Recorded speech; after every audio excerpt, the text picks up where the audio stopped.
Good morning, everybody, and to everybody, a good morning. We are live on YouTube. This morning, we're going to be talking about adversity brought me an advantage. Adversity brought me an advantage. I wish that you would invite somebody, share, tell them we are live. We'll be back right after this.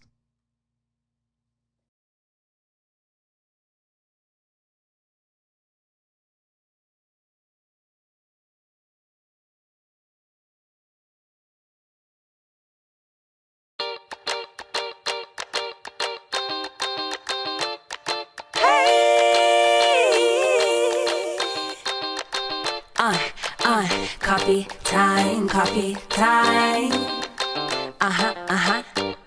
Yeah, this ain't your average cup of joe. Listen, I need it in the morning, I need it at night. He always keeps it brewing, he always keeps it tight. Just a little sip, it'll get you right. Terrence Pickett always be the one that gets the coffee right. The coffee's right, the coffee's right in my life. It's never a wrong time over crime to get what's yours and to get what's mine. Come on. Coffee time in my life. Coffee time feels so right. I need a little sugar, put it in my cup. Can you stir it, Terrence? Let me know what's up. And at the end of the show, you can brew another pot. Just make sure you make it hot. Come on. Time in my life. Coffee time feels so right. I need a little sugar, put it in my cup. Can you stir it, Terrence? Let me know what's up. And at the end of the show, you can brew another pot. Just make sure you make it hot. Come on. And good morning, everybody. Good. He's a good father. Good morning. Do me a favor. Invite somebody, share. Do me a favor. We're not going nowhere. Invite somebody. I'm going to give you a couple of seconds to invite somebody. Share. You can hear me, but you can't see me. I'll change that in a few, but invite somebody. Share.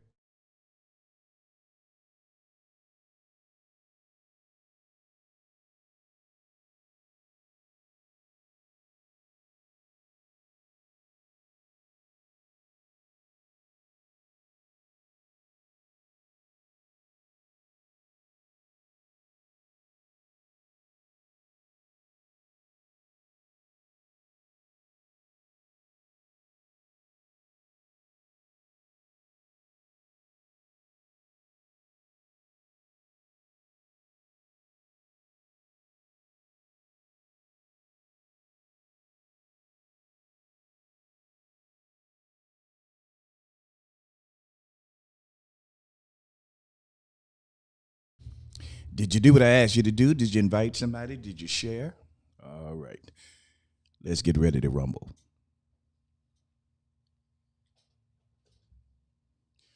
Soon as I can get some of this all off my nose. Good morning. Good morning, everybody. Let's see who's on this morning. Tina White McPherson, good morning. Angelia Pickens, good morning. And good morning to everybody that is on. A couple of times a month, I post on all platforms. This morning is not any different. So invite somebody to share. This morning we're talking about adversities brought me an advantage. That's what we're talking about this morning. Adversity brought me an advantage. Adversity brought me an advantage. Jonquil Hudno, good morning.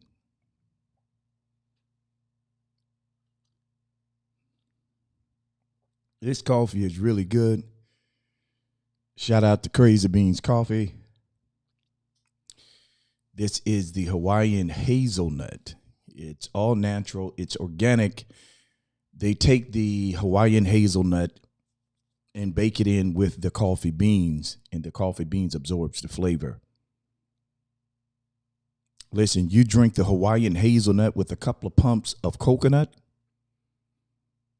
I put coconut oil in mine, but they have coconut too. Listen, it'll turn you out. It'll make you change your mind about a few things. Anyway, adversity brought me an advantage. You know, Angelia, you ought to try it. I'm telling you, it's really, really good. Let's just be real for a second. Nobody wants to go through. And certain things you don't want to face, period. There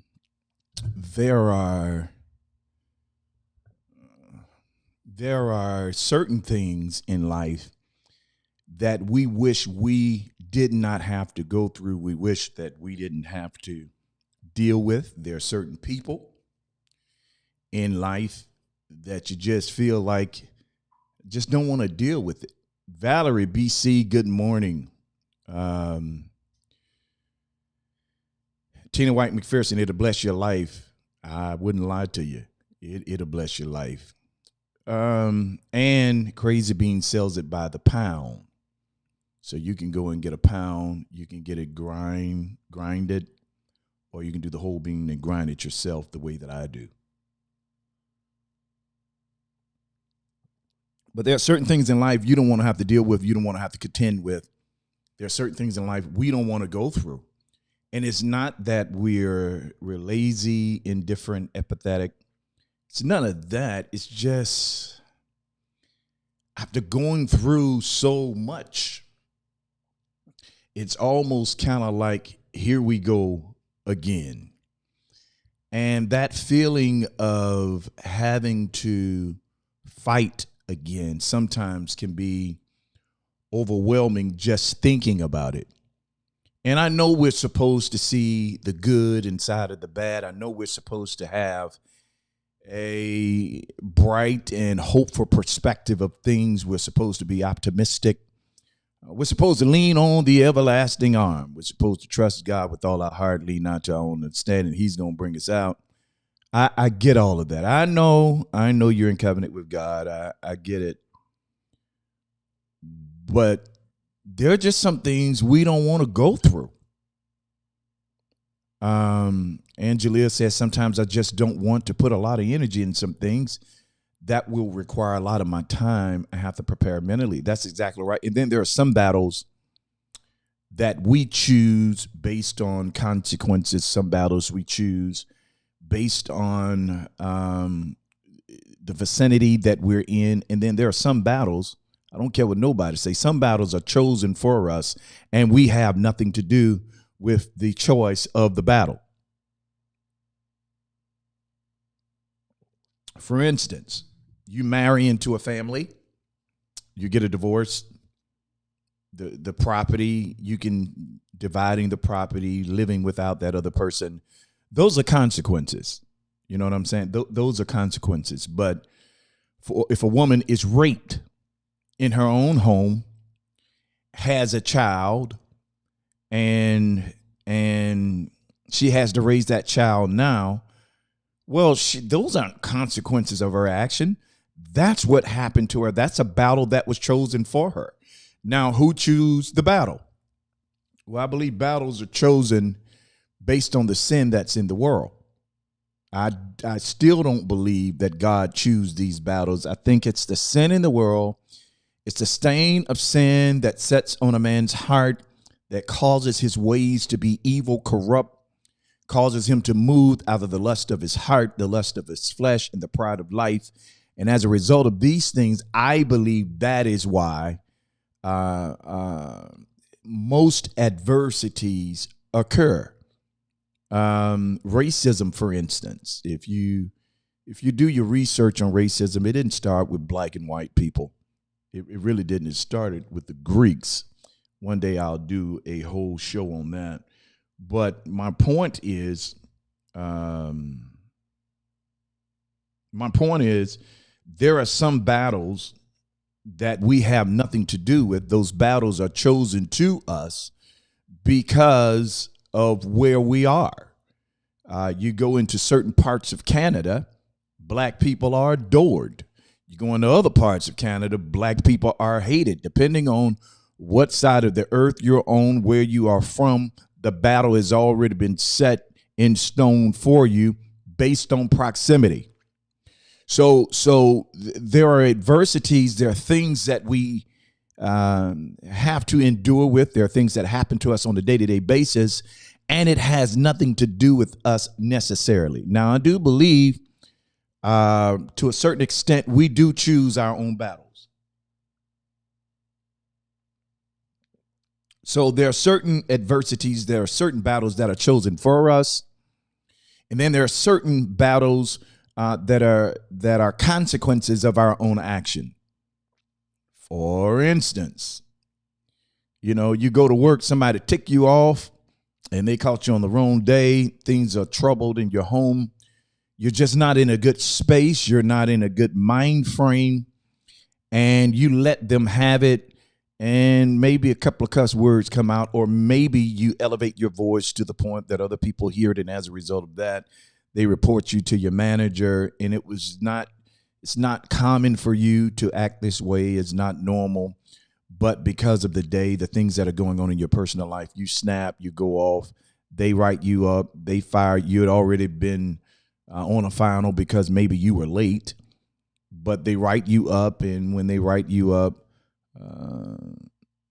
as a result of that,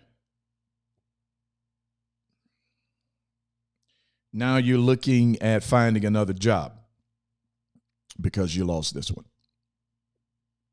Well, it's kind of like, I really believe with all my heart, no matter if the battle is a consequence of my actions, or this battle, this adversity was chosen for me based on proximity, no matter where the battle comes from, I believe that there are life lessons inside of the battle that sharpen you in areas and force you in places that you would not have chosen to go on your own. And being forced in certain places to scrap, to survive, you gain an advantage, because the advantage really, y'all, it's not on the top. Now, and hear my heart when I say this. Ecclesiastes say money answers all things. So if you have money, generally speaking, you have the answer. But what I found is that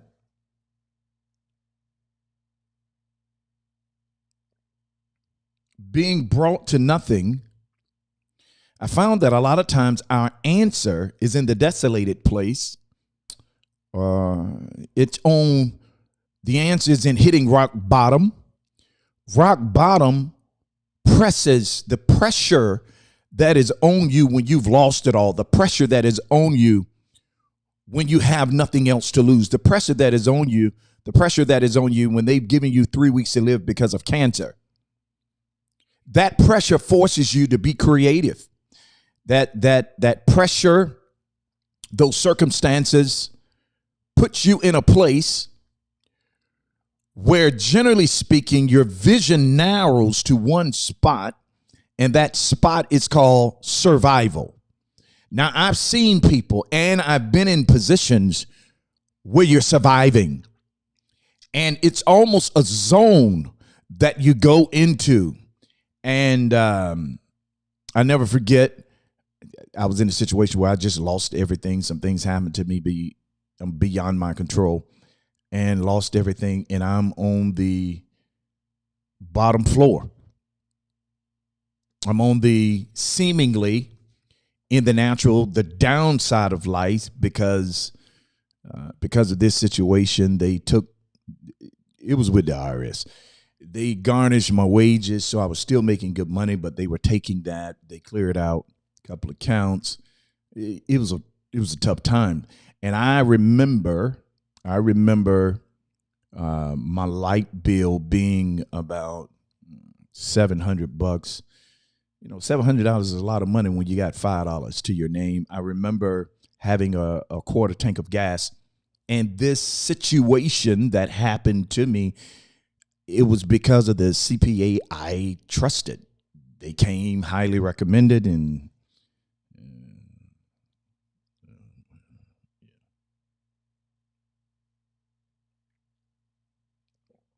so as much as I have to take responsibility for that, that's a gray area. And I remember, I kid you not, they turned the lights off. At the time, I was living in a condo, upscale condo. We had guards at the gate. You couldn't get in there with a pass code and all. No, we had guards at the gate. At the time, I was driving a Mercedes-Benz coupe, two-door coupe, black, 350. And I pulled up to the house. I had just purchased a cream Beamer, BMW, a few weeks prior. And I pulled up to the house. Power is off. I have a third tank of gas in this particular car. The other car, I can't really drive it. It doesn't have a tag. I just bought it. Still registering the car, having it transferred.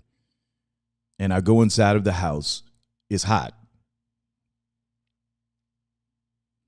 And I never forget, I'm on radio. I was on radio at that time. And I never forget going to work over the airways, making people laugh, encouraging them, reminding them of the hope that we have. And in the back of my head, feeling some kind of way because my power is off, the electricity is off in my house. I have about $5, a third tank of gas. And I'm thinking to myself, what am I going to do about the food that's in the refrigerator? And it forced me. It was tough. It was challenging. I remember telling my kids, because I didn't want anybody to know what I was going through, because it was a private issue. So I remember telling my children, they say, hey, Dad, we're going to come by, blah, blah, blah. No, don't come by. I've got a lot of things that I've got to do. And I came up with some reason for them to not come by, because who wants their children to see them struggle? Well, in that adversity, it was challenging. It was very challenging. Then I remember the mortgage being due and didn't have the money. It wasn't that I wasn't making it. They were making it. They were garnishing my weight. What do you do? They're taking the money from, I don't have it. And being about 2 months behind, power's off, $5 to my name. I remember taking my phone to the radio station, making sure I charged it there because I had to go home to no power, making sure when I got in my car, I kept the charge in my phone. I remember coming home one day, taking my phone, and I began to draw on these pictures, and I start to write quotes on my pictures. One of the quotes was, "It can only be as tough as you allow it, because being in a tough place is more mental than it is physical." Start writing down these quotes, putting them in my book, and then putting them on pictures. It didn't look good, but it was okay. And for the next 10 hours, because it was hot, let the windows up, I went from being in the house to the car, cranking the car up, turning it off, trying to get a little AC. It was over 90-something degrees. It was hot. And with my phone, started designing things on the picture.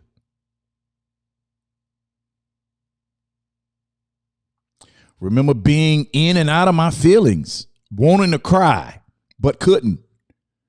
I remember having this peace, but troubled. And every day I just start playing with my pictures. It gave me something to do to pass the time. There's very much you can do when the lights are out. And after the lights being out for maybe 3 or 4 days, I finally got the courage to ask someone to borrow some money to get the power on. Got the power on, borrowed some money from another friend of mine, another brother of mine. He loaned me about $6,000, catch the mortgage up, catch up on some bills.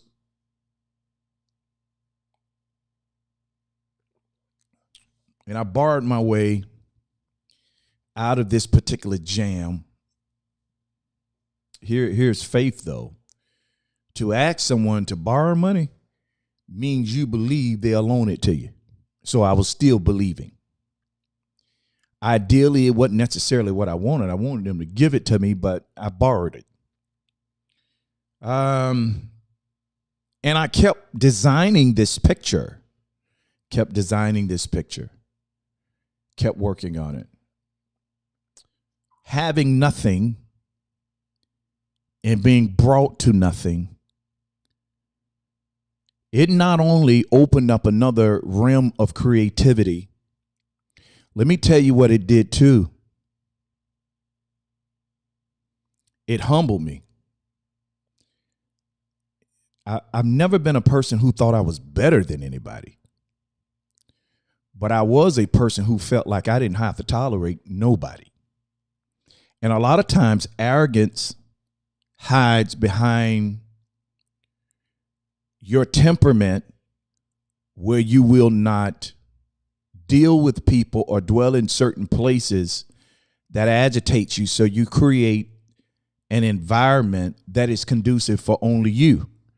Where if you're not sharing, you're not caring, and that in itself is a form of arrogance. It's extremely subtle. You know, I don't have to deal with you guys. You know, I only came here to support you. And there's this attitude that slowly grows in you. So you only go to certain environments. And slowly but surely, you begin to forget the struggle. So I borrowed money. Then my car got repossessed. Remember, I had 2 cars at this time. I just purchased the Beamer a few weeks before the IRS hit. And it doesn't matter. Let me tell you something. Whether it's IRS, whether it's credit card debt, whether you lose your job, whether you're working but you don't have enough coming in, let me tell you something. It doesn't matter how you got broke. Broke is broke. And I know we like to sanitize our stories and make it look good like we're on top. Broke is broke. When you don't have, you don't have.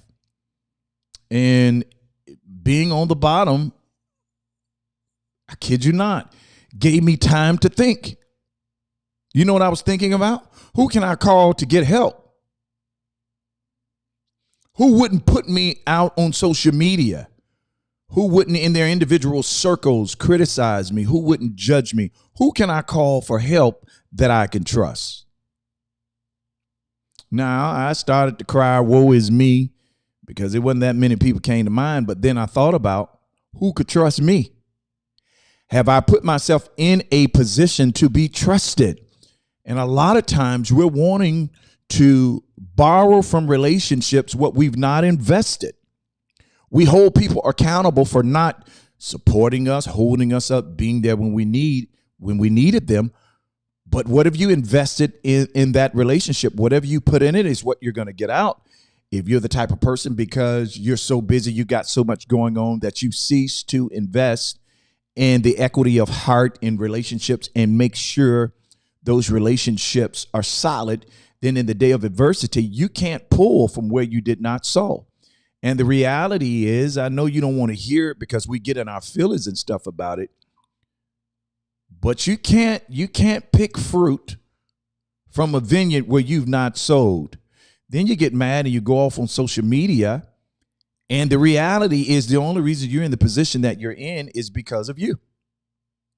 Meacham Clark says, faith, you better believe it, bro. You better believe it. So I began to reorganize my life.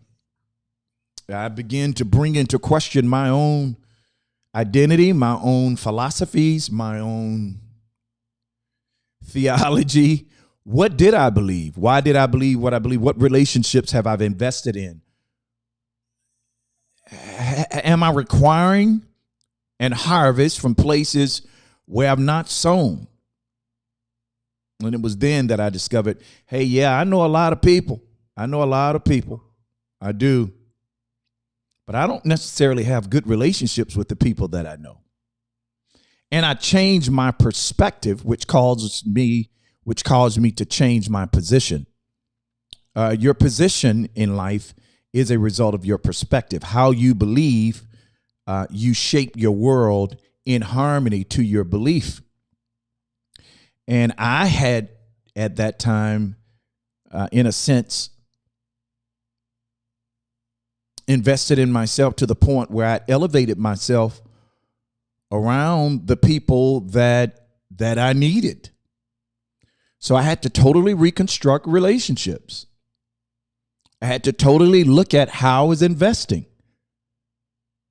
how I was spending my time. You want to go home and isolate yourself from people? Just remember, and you can't isolate yourself and then expect public affirmation. When you isolate yourself because you don't want to deal with this and you don't want to deal with that, you're going to have to deal with the consequences of being isolated.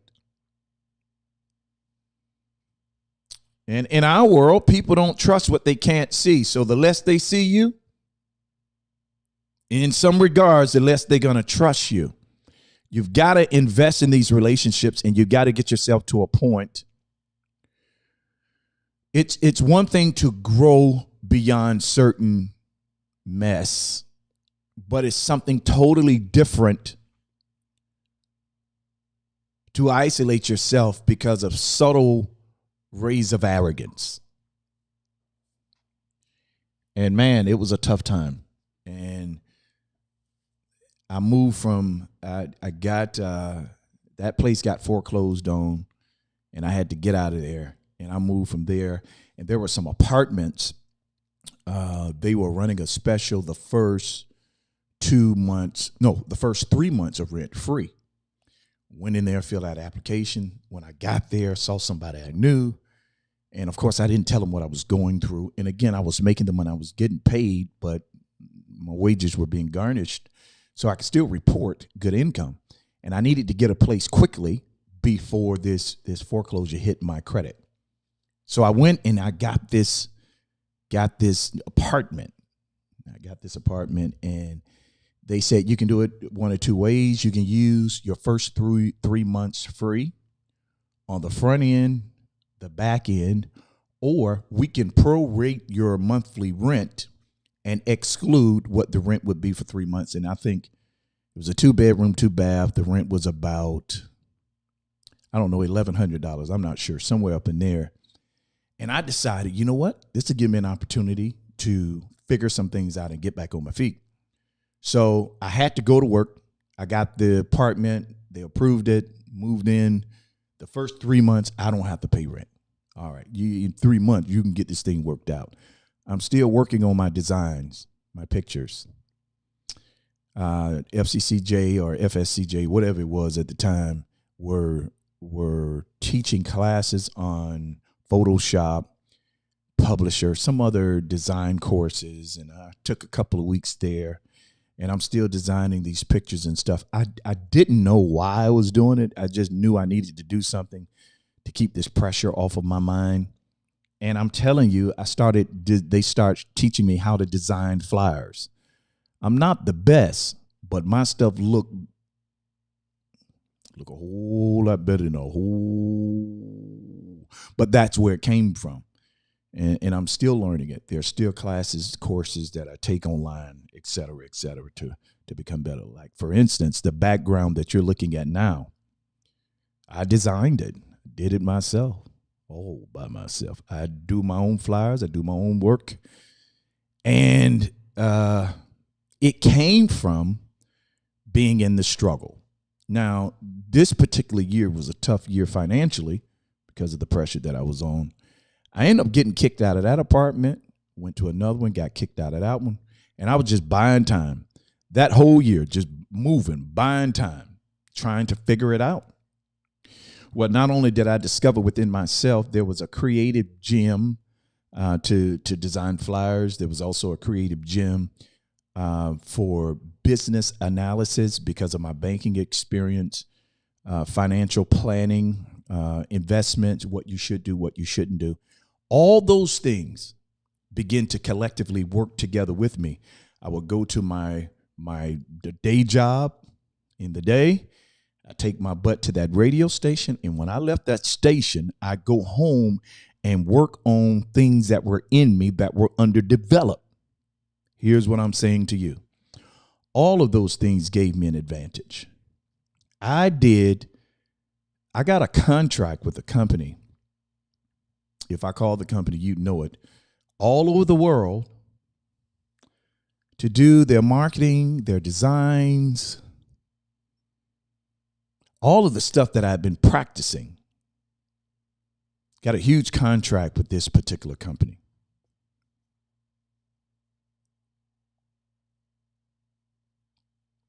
Matter of fact, I'm going to tell you who the company is. 1-800-Flowers. Huge contract with them. I was making about 10 grand a week.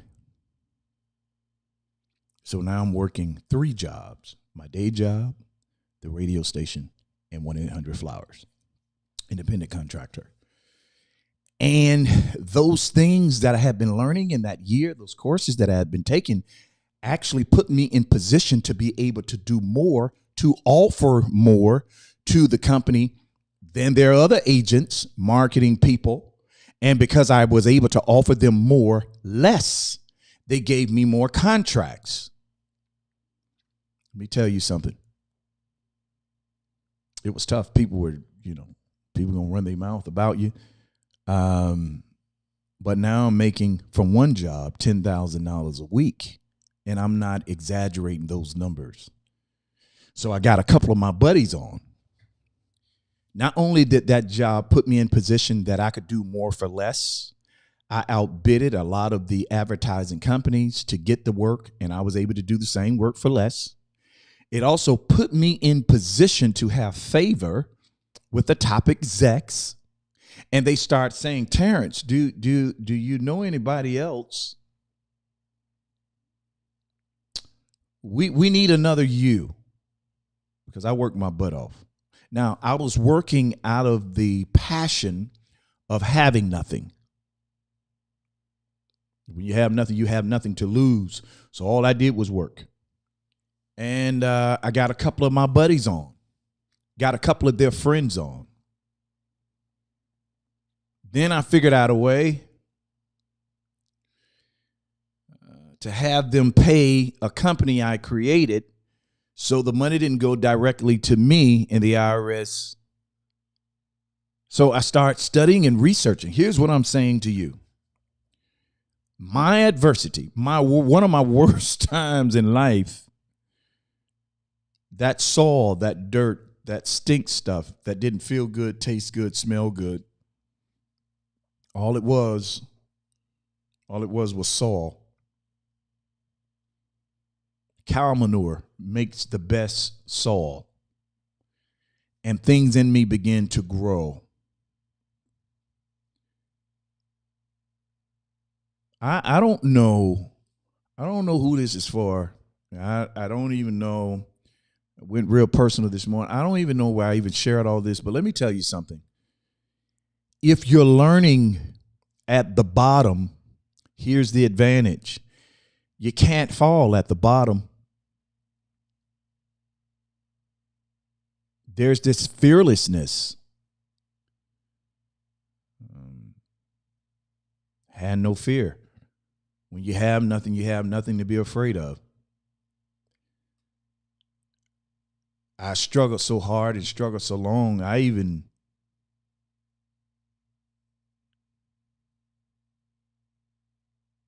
lost any type of care as it relates to what other people thought about me. I had nothing. I sold the second car, the two-door Mercedes Coupe was repossessed. Now I don't even have transportation, but I'm making good money. And I found out a way to get to everywhere I needed to go. When this opportunity came, I was living in a hotel, believing God to pay my bill every night. And you say, well, with the money you paying in a hotel, you could have went and got your apartment. No, because I had 3 evictions in a row. Ended up being 4. All the while encouraging people on social media, encouraging people on radio that you can make it. You can get out of this. Sharing pieces of my testimony, just not putting timelines on it.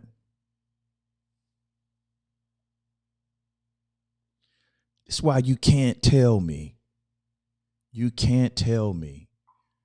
God doesn't have a plan for us. The stuff that I be talking about, this ain't some stuff I read in a book. I've lived through it. I've walked through. I've lived through see nothing days. I know what it means to scrape up change and drive to Wendy's and get that 99-cent burger. And that be dinner. I know what it means to put on a suit, be broke, but look to par and have nothing. I know what it means to go sit in Starbucks with a laptop just to get out of the house because I didn't have electricity to go sit up in Starbucks, do some work, just enjoy their AC and charge my phones because I didn't have no power in the house. You can't tell me about struggle. During this time, because I worsened my credit, couldn't get anything, I had to end up sleeping in my car. You say, well, Pickett, you know people. What about your family? Well, here's the deal. I'm a grown man. I'm nobody's responsibility. And I did reach out to a couple of people and asked if I could stay there a couple of weeks. They told me no, and that hurt my feelings. So I figured I'm going to figure this out myself. I slept in my car for about 3 weeks in the back of a hotel, the Sheraton on Bay Meadows. Slept in the back and would sneak in the door to wash so I could take my butt to work. Can't tell me about struggle. Want to know why I have a heart the way that I do for the homeless, the way that I give? I know what it means. And my level of homelessness was nowhere near what they're going through. Things in life happen beyond our control. And so many times what people want to do when you try to go get advice is they want to slap you for things that were done that got you where you are. And it's unbiblical and it lacks compassion. You don't beat a man for being hungry. You feed him. You feed him first. After you feed him, then you give him wisdom because his ear is open to hear what you have to say. I'm preaching, singing. I'm on radio. At the time, my show was #1 in Jacksonville. Matter of fact, not just Jacksonville, in Florida, certain parts of Georgia. We were doing it big, and I was broke. Broke as the 10 Commandments. That's broke. And still preaching and singing, God gonna bring you out.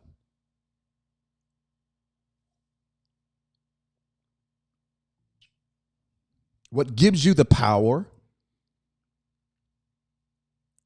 to endorse or say something that has power is your individual struggle.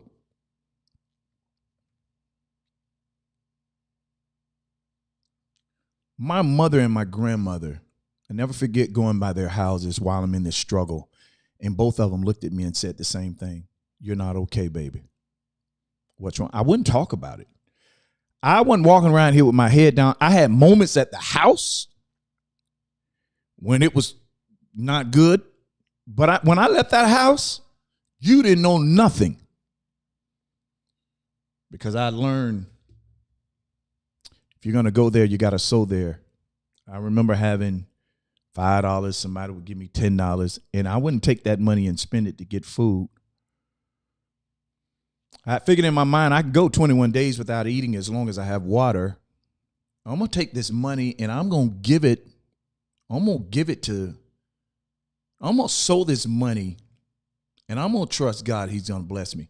Here's what happened. Now, this went on for a year. That's a long time. For a whole year. Finally, I'm making this money. I found out how to hide this money, so IRS couldn't. And I think right now I owe the IRS about $3,000, but it was over $100. I finally found out somebody finally approved me for an apartment.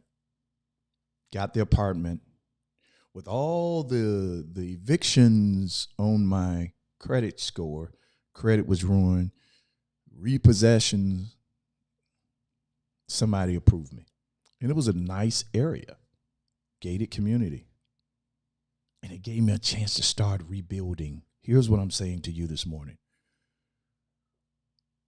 I don't know why that happened to me. I do not believe you have to go through it to learn from it. I believe God can teach you based on what you give him.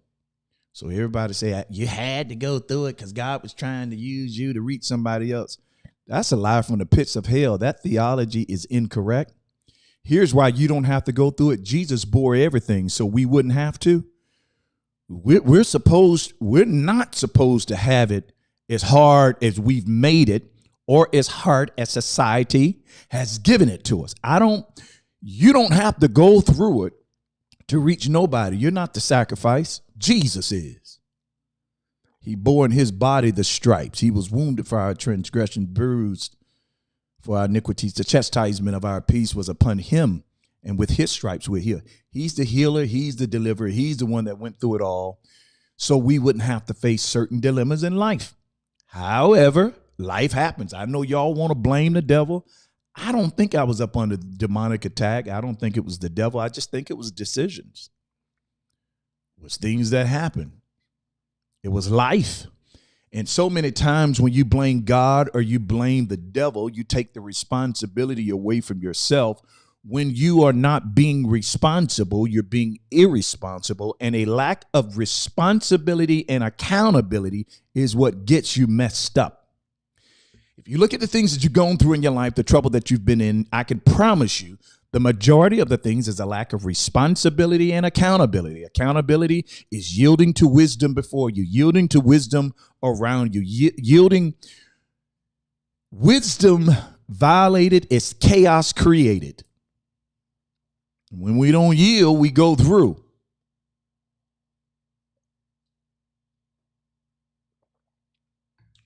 I don't believe God does it to us. I don't believe the devil does it to us. I think it's life. I think it's our consequences of our decisions. But regardless of what it was, I still believe when you put your hope in God, your heart is in him, you love him, you trust him. I do believe that all things work together. It's in adversity that creativity is born. It's in adversity that you're able to stretch beyond where you are and grow into other things. It's in adversity that you're able to see the jewels that you have trapped on the inside of you. And let me tell you something.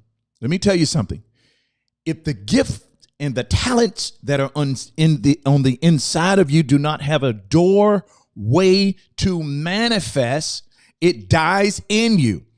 So the pressure from external sources that is placed on you, a lot of times it's placed on you to break you, and it's in the breaking that these jewels begin to manifest and you give birth to things you didn't know you had the gift to do. And it adds a different level of power to what you say. It adds a different level of authority to the songs you sing. You want to know where this person, oh, they're so gifted. No, they've got all on them. And it's because they've been broken. It's in the broken pieces that the masterpiece is able to collide with you, to redevelop, recondition, reposition you for a purpose. So what validates my voice, it's not just my experience. It's not just God's seal of approval. It's he touched men's heart and they pointed me out and told the world who I was. That validates your voice. And you can't just start a podcast and be a voice. I don't care who doing it. It's not going to last. Somebody's got to recognize you in the earth. Y'all don't believe that?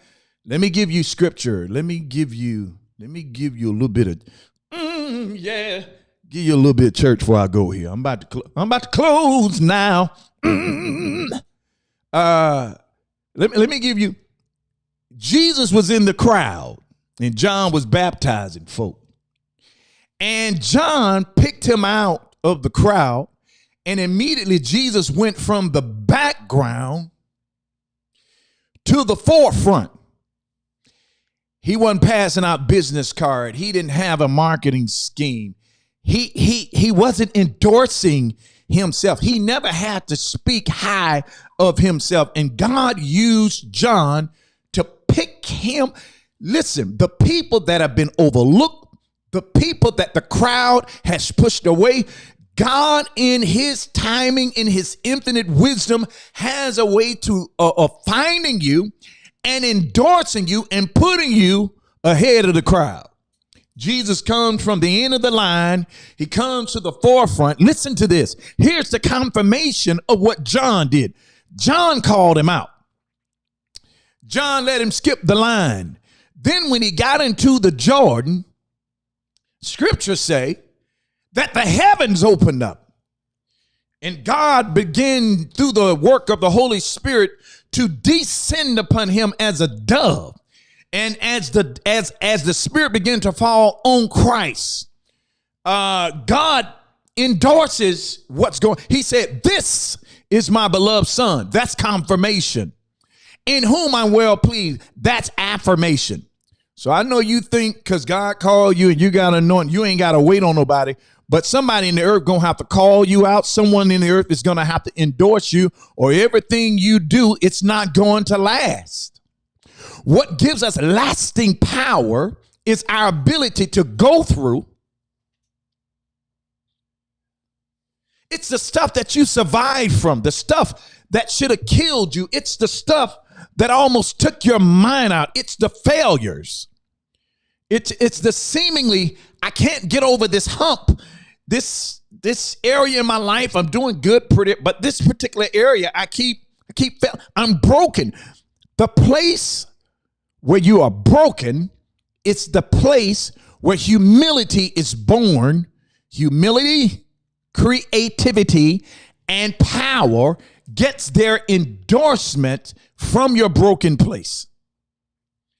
If you haven't been broken, I'm not talking to you. Keep on passing your cars out. Keep on trying to be seen. Let me tell you something.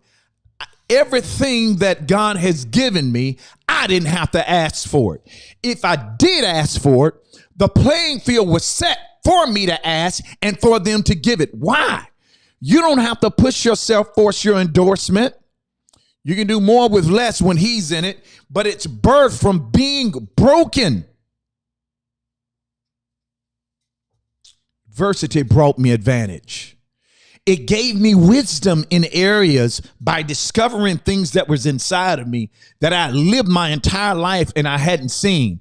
It forced me to believe God from a different position of faith because I had never been there. It forced me to trust him in ways that I never trust him. It forced me to pray like I'd never prayed before. And it was in that broken place that it allowed me to see how arrogant I had gotten. When God began to reshape me, there was a metamorphosis that began to take place. I was a worm turning into a butterfly. And here's what I'm telling you. When you're in that metamorphosis, when you're in that molding place, it's good that you are away from everybody, but that's just for a season. After God takes you to that place where you're dealing with things inside of you, dealing with things around you, you got to come out of that cocoon. Now, when you come out, you're flying and you're able to do things you didn't before, but he's going to send you back to where you come from so that you can help others.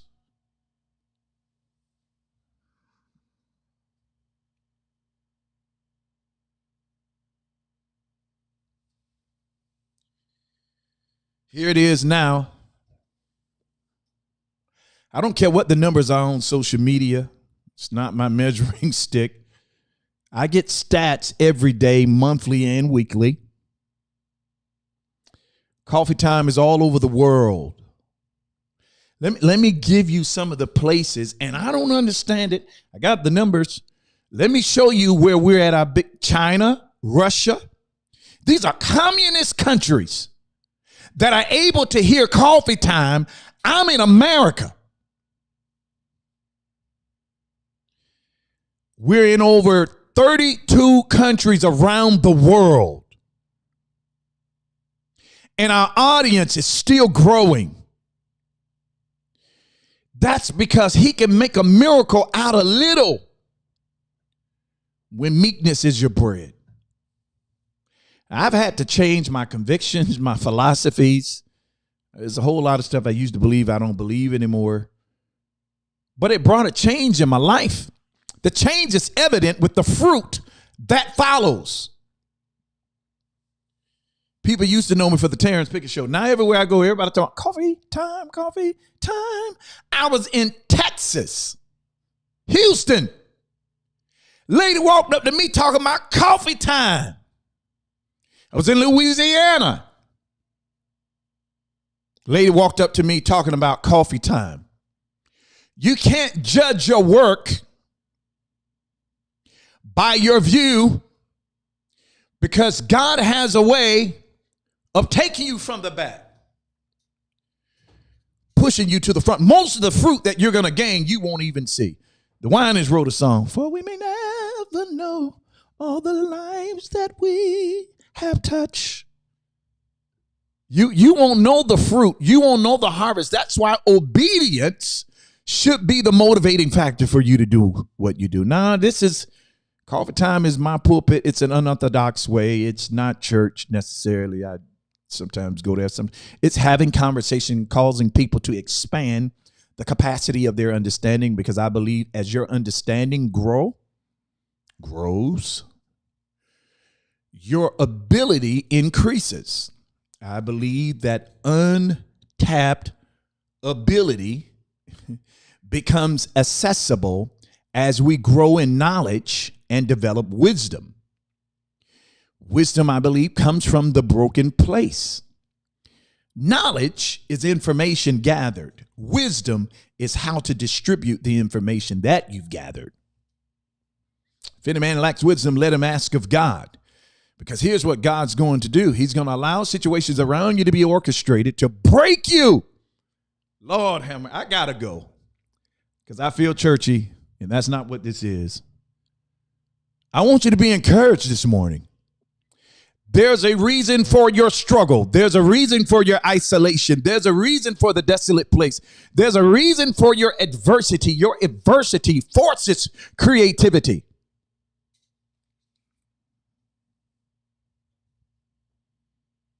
Adversity brings you an advantage.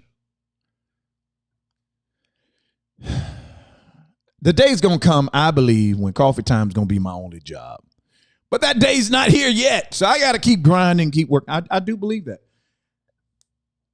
I believe that as we deal with the climate that is in our country and around the world, as we deal with social dilemmas, racial issues, as we deal with economic development, that we'll have enough partners to kind of do what Roland Martin is doing. He's a good trailblazer to look at because he was on network TV, and network TV set the stage, gave him the endorsement that he needed. People follow him. Millions of people around the world follow him. And he's on the scene of what this. Well, I believe we need we need more kingdom voices like that travel in that lane. And that's really the vision that I have for Coffee Time. It's not my desire to keep working all these jobs I got going on. Like, listen, I'll put my hand in anything and try it. Now, I put out a post yesterday. I need somebody to come to this house and show me how, or come to the house or the office, show me how to use that T-shirt machine I done bought so I can make my own mugs, hats, T-shirts, and sell them, because the more product we have, the more we're able to sell, the more we're able to reach. The money that we have, we minister to the homeless every week, every day, just about of my life. We're giving to them. We give to orphans. We give to widows, people that are in trouble. We support the Edith Marie Foundation. That is women who have had cancer or have cancer going through treatment. If they're going through treatment, chemo, they can't work their job. Most times the jobs let them go because they can't go to work. Well, they still got to eat. They still have families. They still have bills to pay. And the Edith Marie Foundation provides those financial resources. We give to them monthly. We do. So your money just go to expanding Coffee Time to get us in various places, to get us back on network TV, which is where we're headed. But it also it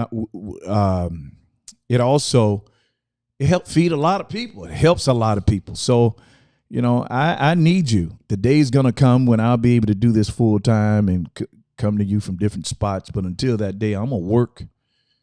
I promise you don't give to this more than I do.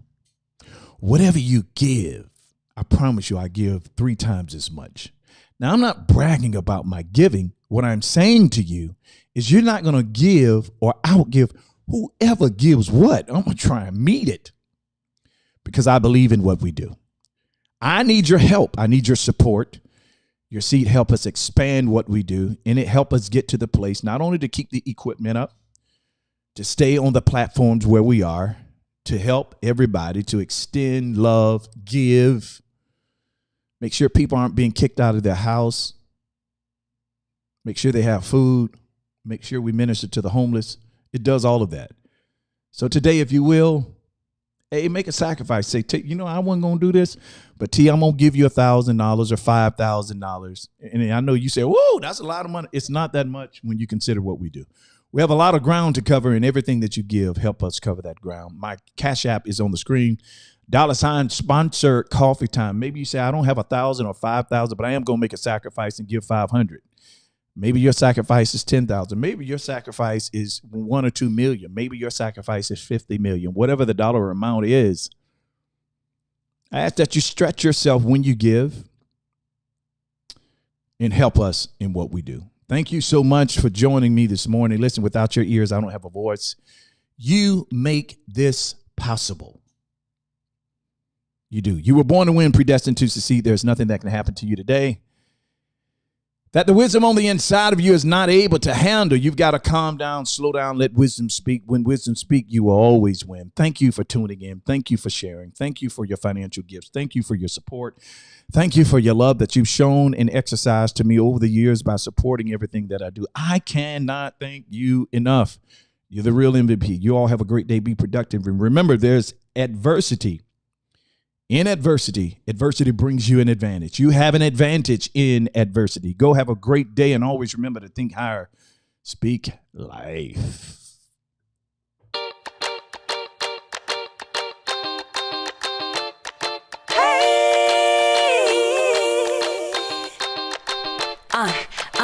Coffee time, coffee time. Yeah, this ain't your average cup of joe. Listen, I need it in the morning, I need it at night. He always keeps it brewing, he always keeps it tight. Just a little sip, it'll get you right. Terrence Pickett always be the one that gets the coffee right. The coffee's right, the coffee's right in my life. It's never a wrong time or a crime to get what's yours and to get what's mine. Come on. Coffee time in my life. Coffee time feels so right. I need a little sugar, put it in my cup. Can you stir it, Terrence? Let me know what's up. And at the end of the show, you can brew another pot. Just make sure you make it hot. Come on.